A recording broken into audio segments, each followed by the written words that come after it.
ताज्या बातम्यांसाठी महानकरेला सबस्क्राइब करा आणि बेल आयकॉनला क्लिक करा।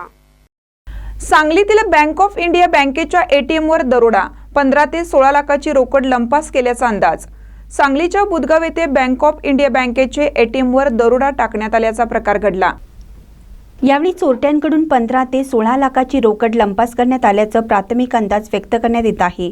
मध्यरात्रीच्या सुमारास बँक ऑफ इंडिया बँकेचे एटीएमवर हा दरोडा टाकण्यात आला असून गॅस कटरच्या सहाय्याने एटीएम मशीन फोडण्यात आली। त्यानंतर मशीनमध्ये असणारी रोकड लंपास करण्यात आली आहे।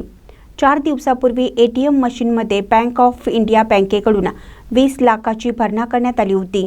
त्यामुळे सुमारे 15 ते 16 लाखाची रोकड एटीएममध्ये असण्याची शक्यता पोलिसांकडून व्यक्त करण्यात येत आहे।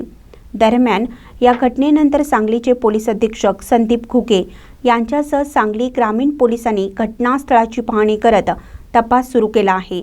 महानकरी न्यूजसाठी सांगलीहून आदी माने।